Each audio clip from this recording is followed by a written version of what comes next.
Cypress National Park. So this is a different kind of park than we've been to before. We've been going to state preserves and state parks. Now we're at a national park, Big Cypress, out off of 29. And this park is called Deep Lake National Trail. It's the Big Cypress National Park, but Big Deep Lake Trail. Let's see what we're going to discover today. Right, so a little off the trail by a clearing, we were shown this rock wall, which was either part of the foundation or the wall of the hunting lodge for Baron Collier, the founder of our county. It's very overgrown. You wouldn't see it unless someone showed it to you, I don't think. But isn't that cool? A little piece of history preserved amongst all this greenery.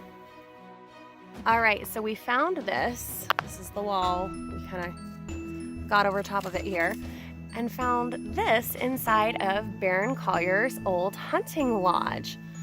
What do you think that is? Hard to tell. It's super cool. Treasures everywhere.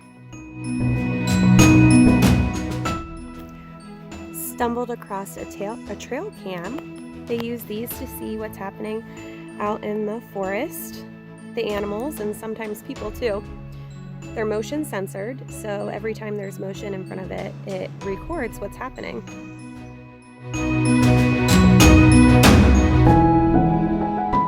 So is this where the elevation changes? It is. We've been up in the high ground in the hardwood hammocks with big hardwood trees like oaks and other hardwoods. And now we're going to go downhill just a few inches or maybe just a couple of feet into the cypress swamp. Let's go.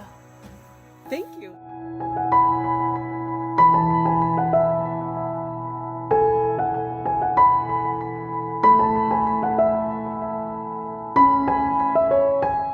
We found it! Can you believe it? Deep Lake.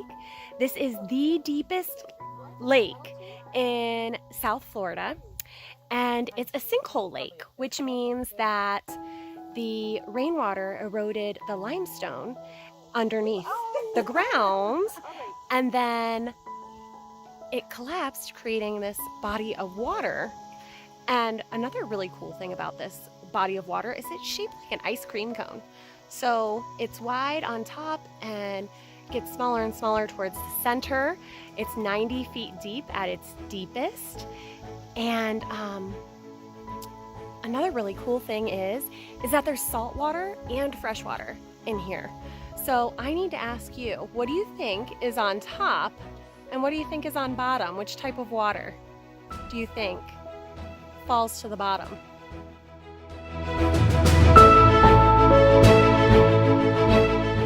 Catch snook and tarpon that you know are saltwater species.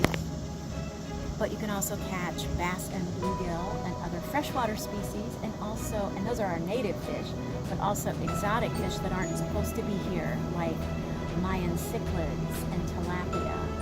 So there's all kinds of things. So, Ranger Lisa, how do the saltwater fish and the freshwater fish live together? That's a good question, Candy. So, when the summer thunderstorms come back and fill the swamp up, you won't be able to see the edges, the banks of this lake. The water will be up probably 2 or 3 feet up above the lake's banks. And we'll take a look in a little bit on the trees. You can see the water levels of how high it gets in here. Have you heard the car that's going by? The car's on the Highway 29, just right behind there. There is the canal right next to it that they dug out to build the highway. That canal goes all the way down to Everglades City, about 8 miles south of here. And that's where we find the mangrove estuary, the brackish water.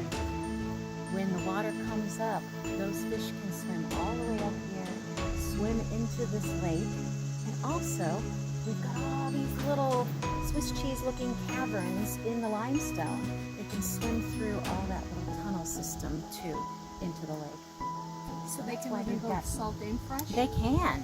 That is really cool. They can adapt to this changing environment. salinities, right?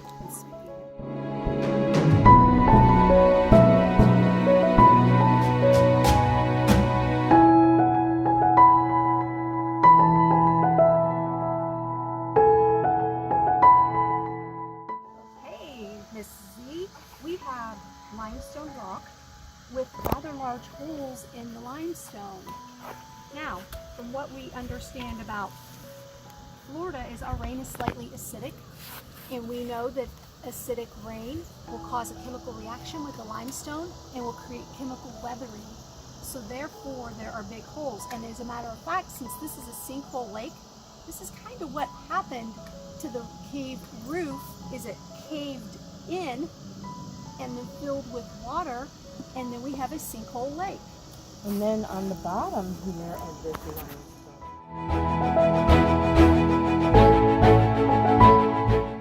Quite a find here. See this green leaf? That is what is called a hand fern. And we learned today that that's an endangered species of fern. How cool is that? See how the leaves look like long fingers?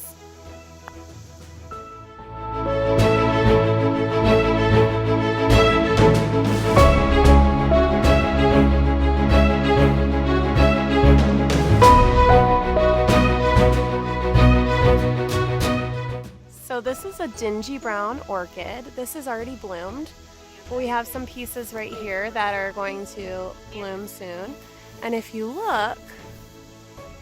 look at the roots on this thing. Those are all the roots, guys. Look at that. How far down it goes. It's working so hard. All the way down here. Those roots go. Look how far away it is from the actual orchid.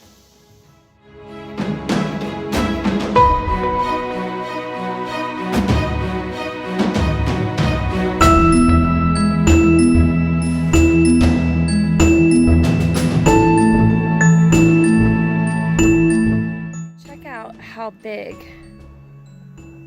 these cypress trees are. Insane! So typically, the bigger the bottom, the older they are. And also, if you look, you can see the different water levels here on this tree. Isn't that cool? But this one's a big one. It's wider than my walking stick.